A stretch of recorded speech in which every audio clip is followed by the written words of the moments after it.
Shalom, selamat pagi teman-teman. Pagi ini kita sungguh bersukacita sebab Tuhan Yesus telah menyertai kehidupan kita sampai saat ini. Hari Minggu terakhir di tahun 2020. Sebelum kita memulai ibadah, teman-teman saya undang untuk bersaat teduh. Mari bersaat teduh.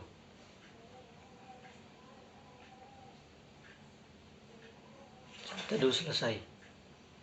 Teman-teman, mari kita berdiri. Kita mulai ibadah hari Minggu Persekutuan Teruna ini dengan memuji Tuhan dari Kidung Muda-Mudi nomor 78. Aku bersukacita.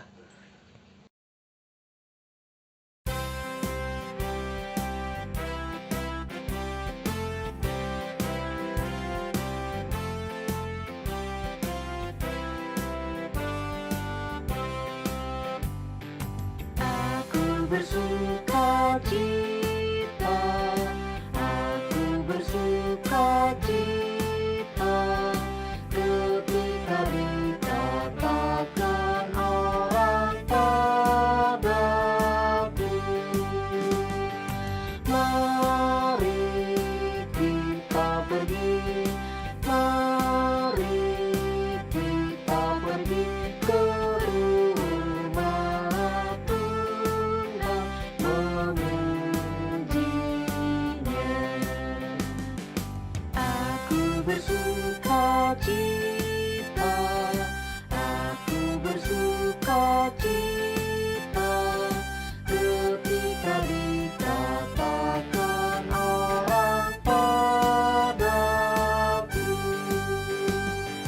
mari kita pergi, mari kita pergi ke rumah Tuhan memujinya.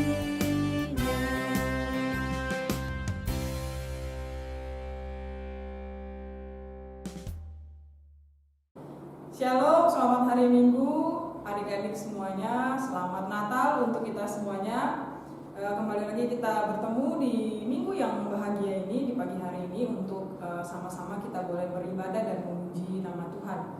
Nah, untuk itu adik-adik, Kak Odi minta adik-adik mempersiapkan Alkitabnya. Kita boleh sama-sama buka di Matius 2. Matius 2 ayatnya yang ke-19 sampai ayatnya yang ke-23. Itu merupakan bacaan firman Tuhan kita di pagi hari ini. Matius 2 ayat 19 sampai ayatnya yang ke-23. Jika adik-adik sudah menemukannya, kalau diundang adik-adik semua untuk berdiri. Sebelum membaca firman Tuhan kita di pagi hari ini, mari kita satu di dalam doa. Kita berdoa. Tuhan Allah Bapa kami yang bertata dalam kerajaan surga, terima kasih Tuhan atas penyertaan Tuhan dalam kehidupan kami dari hari ke hari hingga saat ini Tuhan.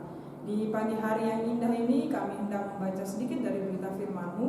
Kami mohon Engkau kiranya mau menuntun kami dengan kuasa Roh Kudus-Mu, sehingga apa yang kami baca boleh kami pahami, dan mampukanlah kami juga untuk kami dapat menerapkannya dalam kehidupan kami dari hari lepas hari. Berfirmanlah Tuhan, karena kami anak-anak-Mu sudah siap untuk mendengarkannya. Di dalam nama Tuhan Yesus kami berdoa dan mengucap syukur. Amin. Kita boleh membacanya bersama-sama, adik-adik membacanya di rumah, Kak Odi membaca dari sini. Matius 2 ayat 19 sampai 23. Kembali dari Mesir. Setelah Herodes mati, nampaklah malaikat Tuhan kepada Yusuf dalam mimpi di Mesir. Katanya, bangunlah, ambillah anak itu serta ibunya dan berangkatlah ke tanah Israel, karena mereka yang hendak membunuh anak itu sudah mati. Lalu Yusuf pun bangunlah, diambilnya anak itu serta ibunya dan pergi ke tanah Israel.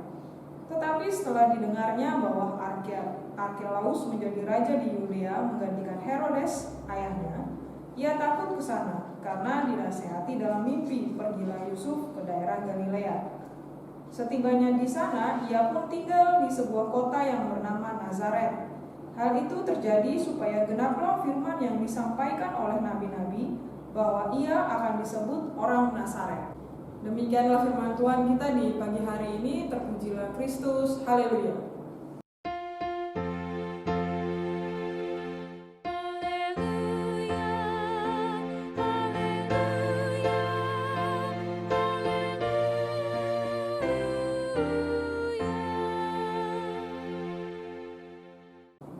Ya, adik-adik boleh duduk kembali. Sekali lagi Kak Odi mengucapkan selamat hari Natal untuk kita semuanya. Kiranya terang Kristus boleh menyinari kita dalam setiap aktivitas kita, dalam setiap juang kita dari hari lepas hari. Di pagi hari ini tadi kita boleh membaca dari Matius 2 ayat 19 sampai 23. Tema kita di pagi hari ini adalah Allah menuntun perjalanan hidupku. Sebagaimana dapat kita baca di perikop ini, Allah juga yang campur tangan di dalam perjalanan Yusuf dan perjalanan Yesus, mulai dari dia masih di dalam kandungan ibunya. Adik-adik melihat bagaimana dia menjadi dia boleh ada di dunia ini karena penyertaan dari Allah. Bagaimana Yusuf dan Maria bisa ada di Mesir? Nah, ini menjadi menarik karena sebagaimana yang kita tahu bahwa Yesus dilahirkan di Bethlehem. Nah, dalam perikop ini judulnya kembali dari Mesir. Berarti Yusuf dan Maria ini menghabiskan masa beberapa tahun atau beberapa waktu di Mesir. Nah, jadi kalau kita baca dari Matius 2 ayat 13 perikop sebelumnya, Yusuf dan Maria berada di Mesir karena setelah Yesus lahir, malaikat datang kepada Yusuf dalam mimpinya dan mengatakan untuk mereka, Yusuf dan Maria serta Yesus, untuk pergi dari Bethlehem dan pergi ke Mesir sampai nanti Tuhan berfirman kembali kepada Yusuf apa langkah selanjutnya yang harus Yusuf tempuh. Nah, itu yang mengakibatkan kenapa Yusuf dan Maria bisa berada di Mesir. Lalu kemudian saat berada di Mesir, seperti yang kita baca tadi, Yusuf kembali bermimpi. Di dalam mimpinya malaikat Tuhan datang dan berbicara kepada Yusuf. Katanya kepada Yusuf untuk segera pergi meninggalkan Mesir dan pergi ke Israel karena Herodes telah meninggal. Nah, tetapi ada berita yang didengar oleh Yusuf bahwa pengganti dari Herodes adalah anaknya sendiri, yaitu Arkelaus. Nah, Arkelaus ini juga sama seperti ayahnya, dia berkuasa atas menjadi raja di Yudea. Dia sangat kejam dan sangat licik, sehingga Yusuf pun dengan hikmat yang Tuhan berikan kepada dia dan sesuai dengan apa yang dia terima dalam mimpinya, dia tidak pergi ke Yudea, tetapi dia pergi ke Galilea untuk menghindari Raja Arkelaus ini. Nah, kemudian di ayat yang ke-23 ada kata-kata genaplah firman Tuhan dari para nabi-nabi bahwa ia akan disebut orang Nazaret, karena Yusuf, Maria dan Yesus pergi ke daerah Galilea dan tepat tinggal di sebuah kota yang bernama Nazaret. Nah, apa sebenarnya makna dari kata-kata penggenapan firman dari para nabi-nabi? Kalau kita baca di Perjanjian Lama, itu ada beberapa nabi-nabi seperti Hosea ataupun Yesaya yang menuliskan tentang orang Nazaret ini. Gitu. Nah, kalau boleh membaca penggenapan firman Tuhan dari para nabi dalam Perjanjian Lama terhadap kata-kata di firman Tuhan ini di ayat 23b bahwa ia akan disebut orang Nazaret. Nah, kalau boleh mengutip, membacakan kepada adik-adik biar kau juga tidak salah menyampaikan, ada pemahaman untuk ayat 23 seperti ini. Ada kemungkinan bahwa Matius, karena ini perikopnya dari penulisan Matius, kemungkinan Matius melihat atau merenungkan atau memakai perkataan Nabi Yesaya dalam Yesaya 11 ayat 1 yang berbunyi, suatu tunas akan keluar dari tunggul Isai dan Taruk, yang akan tumbuh dari pangkalnya akan berbuah. Sekali lagi, suatu tunas akan keluar dari tunggul Isai dan Taruk yang akan tumbuh dari pangkalnya akan berbuah. Selanjutnya, kata Taruk dalam ayat tersebut dalam bahasa Ibrani adalah Nezer. Ya, nanti sama multimedia ditulis di sebelah sini ya, Nezer. Eliezer. Oke. Jadi di sini Matius ingin memberitahukan bahwa Yesus adalah orang Nazaret. Sekaligus juga dia merupakan Nezer atau Taruk yang dijanjikan dari keturunan Isai dan Daud.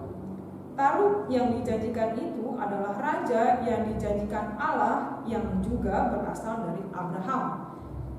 Matius 1 ayat 1. Nah, sehingga ketika Yusuf dituntun oleh Roh Kudus kepada dia dituntun oleh Roh Kudus untuk pergi ke Nazaret, sehingga genaplah apa yang difirmankan oleh nabi-nabi di Perjanjian Lama itu digenapi saat mereka boleh mengambil keputusan, Yusuf mengambil keputusan untuk tinggal di Nazaret, sehingga orang memanggil Yesus dengan orang dari orang Nazaret seperti yang tertulis di ayat yang ke-23. Lalu untuk kita sendiri di zaman now ini, adik-adik, zaman now, dari pembacaan kita di hari ini, apa sih yang bisa kita ambil untuk kita aplikasikan dalam kehidupan kita sehari-hari? Ada 3 hal yang kalau boleh catat bisa menjadi hal yang bisa kita aplikasikan atau kita maknai dalam kehidupan kita saat ini. Yang pertama, Allah berkuasa mengatur kehidupan manusia. Setiap rencana yang Allah siapkan untuk kita manusia itu sudah pasti ada tahapan-tahapannya. Jadi dia kalau merancangkan sesuatu itu detail, tidak ada yang akan terlewat oleh Allah dalam setiap perencanaannya. Apalagi untuk kita anak-anaknya, anak-anak yang sangat Dia kasihi.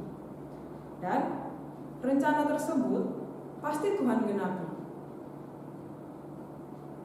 Permasalahannya, apakah kita mau mengikuti rencana Tuhan tersebut dalam hidup kita? Karena seringkali kita nggak sabar. Tuhan itu kalau berencana ke kita, contohlah ini siapa, Yusuf sama Maria. Habis dari Bethlehem, Tuhan berfirman pergi dulu ke Mesir. Sampai pada saat mereka di Mesir, Tuhan suruh mereka ke Mesir, Tuhan bilang ada catatan di situ. Di ayat yang ke-13, larilah ke Mesir dan tinggallah di sana sampai aku berfirman. Dia tidak bilang sampai 2 tahun, sampai 1 tahun, tidak ada waktu yang Tuhan kasih. Oke, jadi Tuhan bilang apa di situ? Sampai aku berfirman. Berarti kan harus nunggu ya. Yusuf dan Maria pertama harus beriman, percaya bahwa Tuhan yang tuntun, Tuhan juga yang akan menyelamatkan mereka. Kapanpun waktunya itu, waktu Tuhan itu Tuhan nggak kasih tahu di sini kan, tapi kesetiaannya Yusuf dan Maria itu menaati apa yang diperintahkan Tuhan, apa yang menjadi rencana Tuhan dalam hidupnya. Mereka pergi, tidak ada waktu yang dikasih sama Tuhan. Di sini pun kalau tidak salah tidak dikasih tahu juga berapa tahun mereka ada di Mesir. Pastinya bukan 1 hari 2 hari ya, bukan 2 minggu juga. Ini sampai Herodes meninggal. Bayangkan itu berapa tahun. Nah, sampai Herodes meninggal, barulah firman Tuhan itu datang lagi kepada Yusuf dan Maria untuk pergi ke Israel. Boleh silahkan pulang ke Israel. Ya, jadi kadang-kadang kita anak-anaknya, adik-adik, kadang-kadang tidak terlepas kaudi juga. Kadang-kadang tidak sabar di dalam menunggu rencana Tuhan itu digenapi dalam kehidupan kita.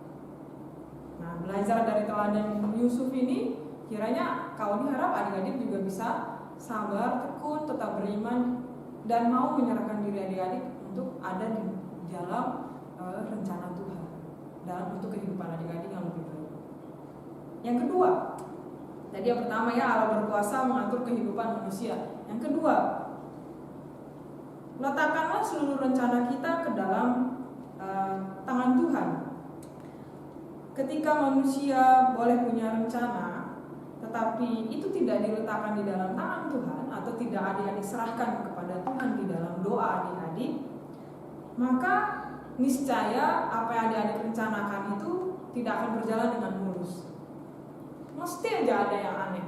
Terus adik-adik bilang, tapi saya sudah berdoa kak, saya udah saya udah doain, saya bilang Tuhan saya hari ini mau pergi ujian Tuhan, atau setelah lulus SMA saya mau ambil ini Tuhan, saya udah doain itu Kak dari saya SMP, tapi Tuhan bilang apa, jawaban Tuhan itu adalah saya nggak jadi masuk di kampus itu.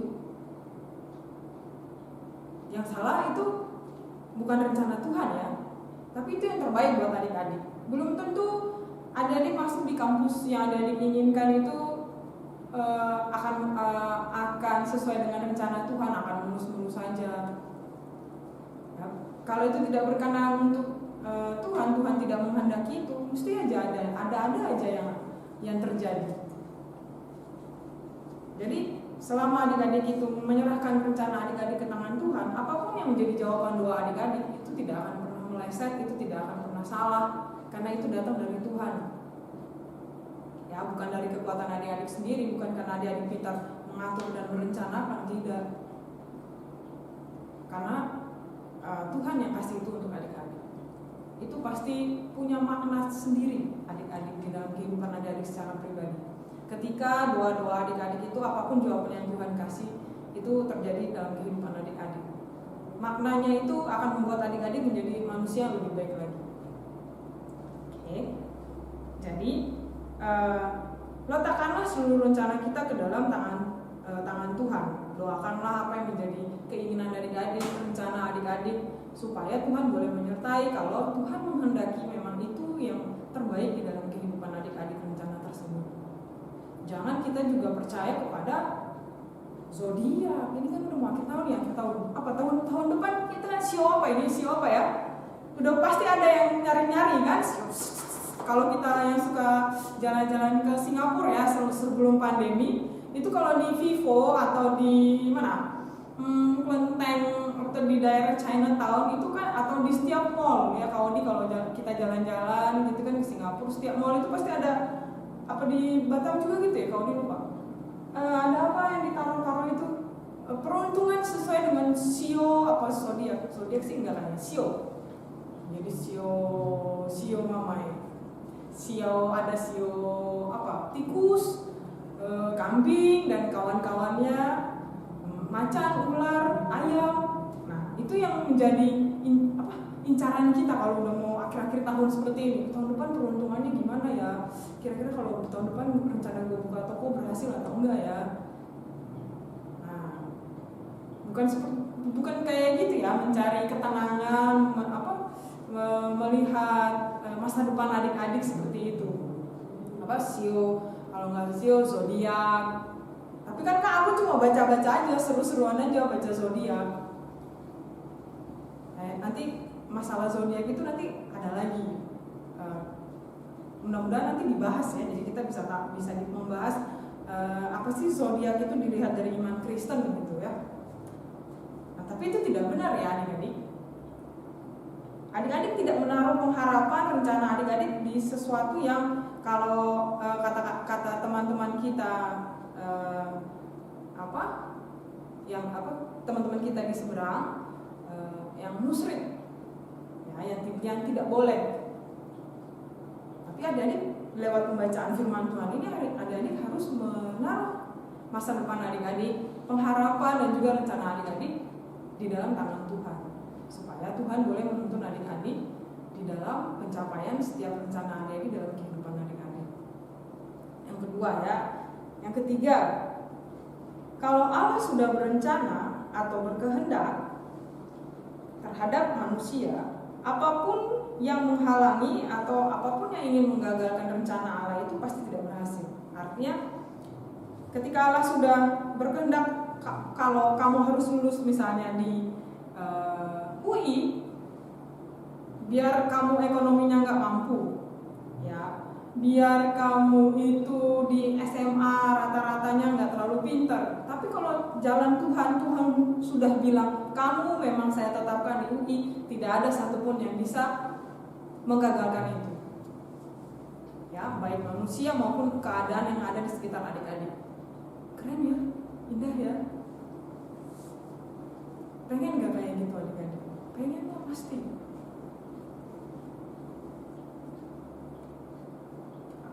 Tuhan taruh adik-adik di sini, Tuhan taruh adik-adik di sini, nggak ada satupun yang bisa gagalin adik-adik. Nggak bisa kalau Tuhan bilang saya mau pakai kamu ke situ, pergi, nggak ada satupun yang bisa halangi. Sama kayak Yusuf ini. Yusuf apa? Tuhan bilang ke dia, pergi kamu ke Israel, pergi kamu ke sini. Adik-adik lihat, tidak ada satupun yang menghalangi dia. Tidak ada kesulitan yang berarti yang dia temukan. Tuhan selalu bantu dia. Maria mau melahirkan, tidak ada rumah sakit, tidak ada rumah-rumah lain yang mau dibuka, Tuhan buka. Tetap Tuhan sediakan. Dan itu lebih bermakna lagi, mempunyai makna filosofis teologis. Dia bilang, apa, Yesus dilahirkan di kandang yang hina. Ya, jadi kalau betapa indahnya ketika Tuhan sudah merencanakan kehidupan kita, adik-adik lihat itu berjalannya sangat indah. Karya Tuhan untuk kita manusia sangat indah. Itu bisa adik-adik rasakan dalam kehidupan adik-adik. Kalau adik-adik mau kasih diri adik-adik supaya hidup di dalam rencana Tuhan. Oke, 3 hal yang tadi menjadi catatan yang bisa adik-adik aplikasikan dalam kehidupan adik-adik, ditambahin kerelaan adik-adik untuk memberikan diri untuk Tuhan bentuk di dalam rencana Tuhan. Nah, apakah adik-adik mau memberi diri kepada Allah untuk hidup dan mengikuti rencana Allah untuk kehidupan adik-adik? Kalau di 100% yakin, adik-adik pasti jawab, mau. Saya mau memberi diri saya. Indah. Kalau Tuhan udah rencanain semuanya untuk saya, indah banget saya jalaninnya, Kak. Tapi pertanyaan Kak Odi kemudian, apakah selama ini adik-adik sudah hidup berkenan kepada Kristus? Apakah adik-adik sudah hidup berkenan kepada Allah?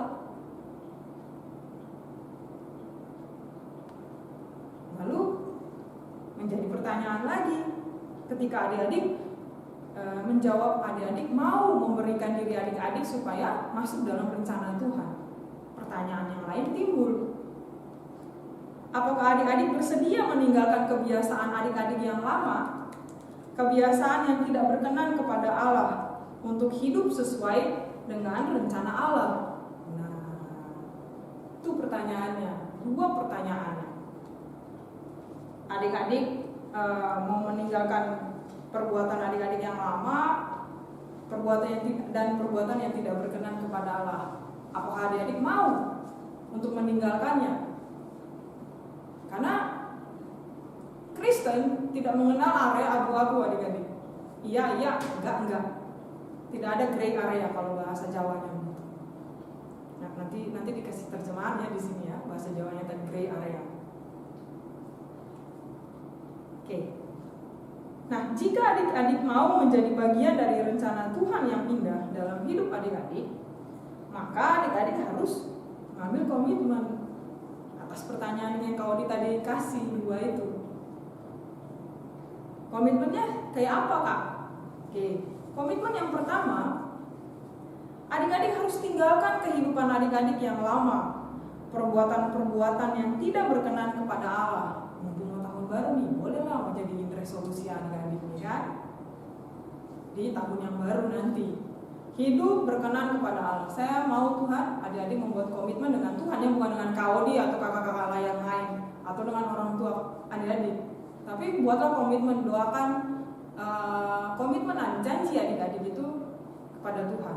Pertama, tinggalkan kehidupan adik-adik yang lama, perbuatan yang tidak berkenan kepada Allah. Kayak apa sih? Pertama, bohong. Biarpun bohong kan kau udah bilang tadi ya, di Kristen tuh nggak ada gray area. Bohong kecil-kecil pun itu tetap aja bohong, temanya, judulnya. Ya, bohong, nyontek. Ya, meskipun kayak online sekarang nyonteknya dari Google, aku kan ketik ulang. Kalau ini nggak menyalahkan pada saat kalian ujian, kalian mencari sitasi atau mencari pustaka dari Google, Wikipedia atau apa tuh tidak menjadi permasalahan Kak Odi. Yang menjadi permasalahan adalah ketika adik-adik copy paste tanpa membaca. Artinya tidak membaca apa? Adik-adik baca, harusnya adik-adik baca dulu, pahami isinya. Ya, apa yang adik-adik pahami itulah yang adik-adik isi di jawaban adik-adik. Bukan pengertiannya copy paste 1 halaman itu langsung copy paste masukin di jawaban adik-adik. Nah, itu nyontek. Nyonteknya modern. Sama aja deh. Nyontek aja, judulnya tetap nyontek. Meskipun caranya lebih modern. Terus apa lagi? Bohong, nyontek, melawan orang tua, malas berdoa, malas juga belajar, suka menunda-nunda sesuatu, nanti saja. Begitu udah mau deadline baru kayak orang kepanasan. Aku tugas ini belum. Karena adik-adik tidak mengerjakannya satu-satu. Ada waktu tidak dikerjakan, tapi mengerjakan hal yang lain yang tidak prioritas. Tapi kan aku bosan Kak, ngerjain itu terus. Gak masalah, boleh. Tapi bikin waktunya yang bagus, yang baik. Ada waktunya 1 hari gitu, saya pengen main game lah Kak 1 jam. Gak apa-apa, asal jangan melupakan apa yang menjadi prioritas adik-adik di hari itu. Misalnya harus ngerjain tugas sampai adik-adik punya 5 soal misalnya yang dikumpulkan, yang baru dikasih hari itu. Ya udah, minimal adik-adik hari itu cari daftar pustakanya atau cari bahan-bahan yang bisa mendukung adik-adik menjawab 5 pertanyaan ini. Baru habis itu adik-adik main. Boleh adik-adik punya waktu main tuh boleh, kalau enggak adik-adik bisa gila ya dalam 1 hari itu belajar aja terus. Kecuali memang itu belajar itu hobinya dia ya. Kalau itu udah hobinya ya berarti dia kan bahagia menjalankannya. Kalau bukan menjadi hobinya ya nggak apa-apa, punya waktu jeda untuk mengerjakan hal lain, itu nyambi itu boleh. Tapi jangan kebablas nyambinya, tetap harus diatur. Nah, sikap-sikap seperti itu yang harus adik-adik tinggalkan ketika adik-adik memberikan diri untuk masuk di dalam rencana Tuhan. Yang kedua, mulai sekarang adik-adik harus bisa menyertakan Tuhan dalam setiap rencana yang adik-adik buat.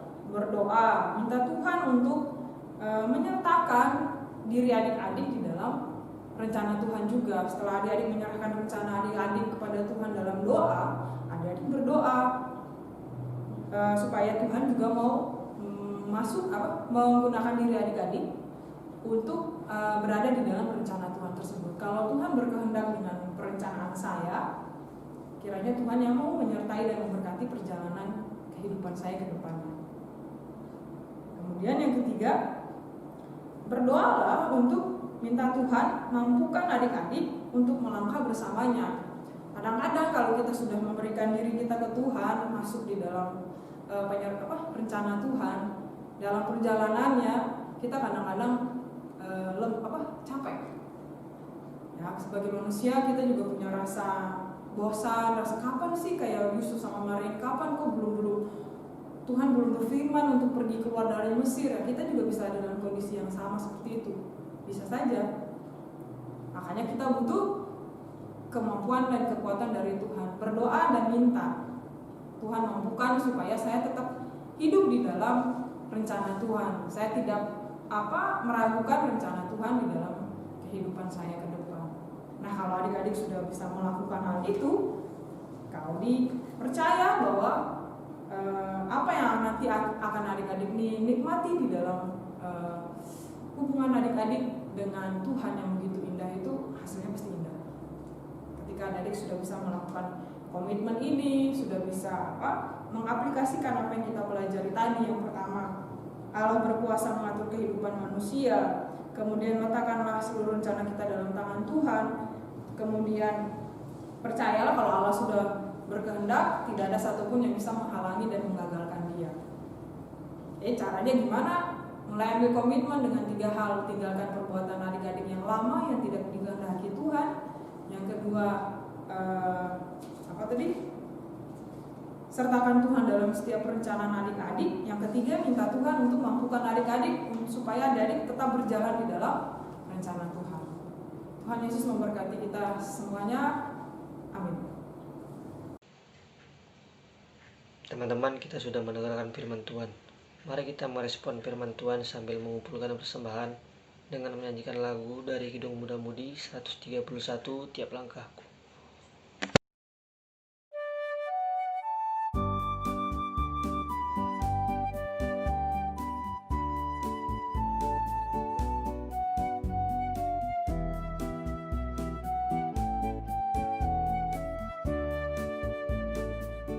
Tiap langkahku diatur oleh Tuhan, dan tangan kasih-Nya memimpinku di tengah gelombang dunia menakutkan. Hatiku tetap tenang teduh, tiap langkahku ku tahu yang Tuhan pimpin ke tempat tinggi ku dihantarnya. Hingga sekali nanti aku tiba di rumah Bapa sorga yang bakal. Di waktu imanku mulai lemah, dan bila jalanku hampir sesat, ku pandang juru selamatku yang esa. Aku kuat sebab Tuhan dekat. Tiap langkahku ku tahu yang Tuhan pimpin ke tempat tinggi ku dihantarnya. Hingga sekali nanti aku tiba di rumah Bapa sorga yang bakal.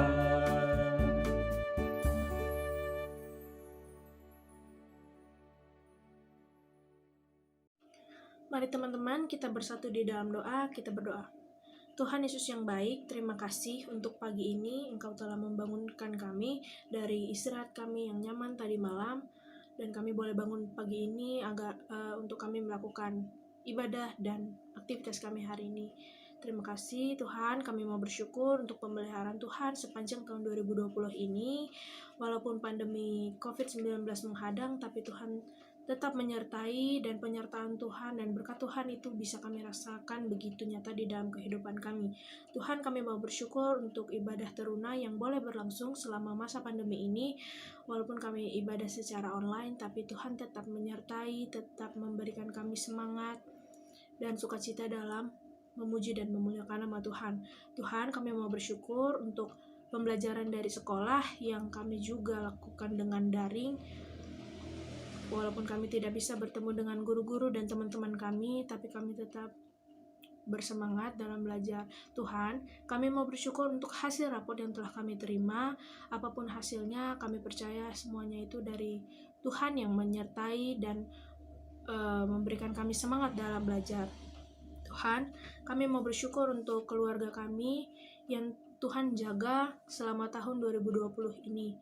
Kami mau bersyukur untuk orang tua yang Tuhan berikan kesehatan, Tuhan berikan rezeki, dan Tuhan izinkan orang tua kami dapat memfasilitasi kami untuk kami bisa beribadah dan melakukan pembelajaran sekolah secara daring dengan nyaman. Tuhan, kami mau berdoa untuk kami semua di persekutuan teruna ini. Tuhan berkati kami agar kami bisa dapat terus bertumbuh di dalam persekutuan kami ini. Tuhan, kami juga berdoa untuk setiap kakak-kakak layan yang Tuhan kasih kepada kami. Terima kasih untuk kakak-kakak yang boleh dengan sukacita, boleh dengan semangat, dan boleh dengan kreatif bisa melayani dan memenuhi kebutuhan rohani kami. Kami bersyukur untuk kakak-kakak kami, Tuhan.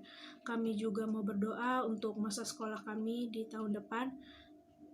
Kami belum tahu Tuhan, kami akan belajar secara online atau offline, tapi kami percaya Tuhan yang menyertai kami melalui media apapun yang kami pelajari.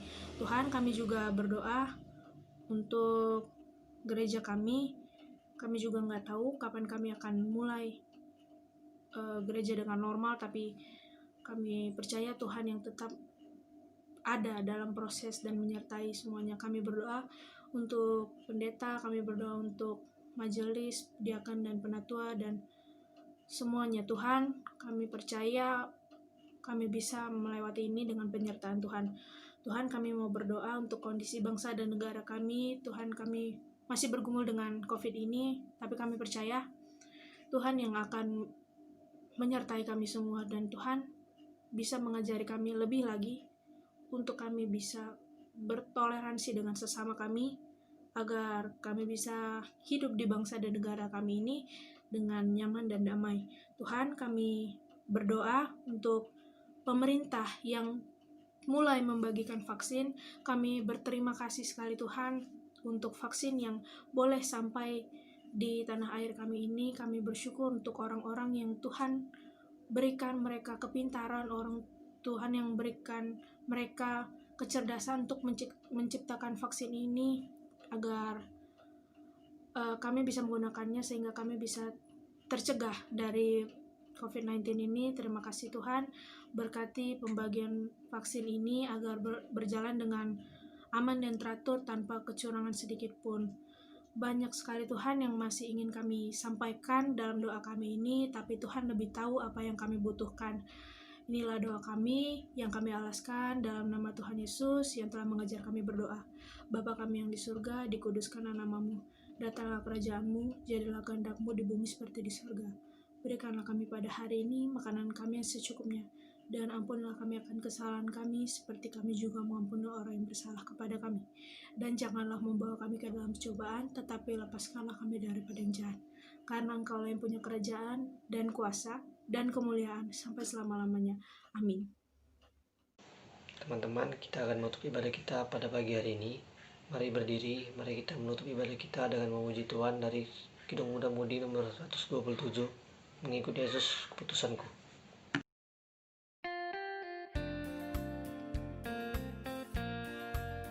Mengikut Yesus keputusanku, mengikut Yesus keputusanku, mengikut Yesus keputusanku, tetap teguh, tetap teguh.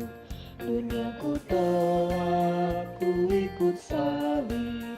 Dunia ku tolak, ku ikut salib. Dunia ku tolak, ku ikut salib. Tetap teguh, tetap teguh.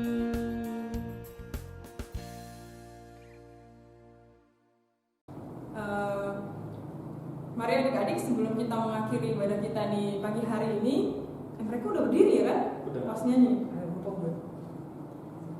Mari adik-adik, sebelum kita mengakhiri ibadah kita di pagi hari ini, mari kita satu di dalam doa. Kita berdoa. Terima kasih Tuhan untuk firman Tuhan yang boleh kami dengarkan di pagi hari ini. Biarlah Tuhan yang mampukan kami supaya kami boleh menyerahkan hidup kami di dalam perencanaan tangan Tuhan, dan mampukanlah kami supaya kami boleh hidup senantiasa berada di dalam perencanaan Tuhan. Engkau juga kiranya mau memberkati kami dalam aktivitas kami ke depan. Dalam minggu yang baru kami serahkan ke dalam tangan Tuhan. Berkatilah setiap kegiatan yang akan kami lakukan dari hari lepas hari selama 1 minggu ke depan. Tuhan, kami serahkan ke dalam tangan Tuhan. Biarlah kiranya damai sejahtera daripada Allah Bapa, kasih karunia dari Tuhan kita Yesus Kristus mau tinggal dan menyertai kami, orang yang punya kami, yang jauh yang dekat, orang yang membenci dan yang menyayangi kami sekalipun Tuhan, hari ini terus kekal sampai selama-lamanya. Bapa, terima kasih.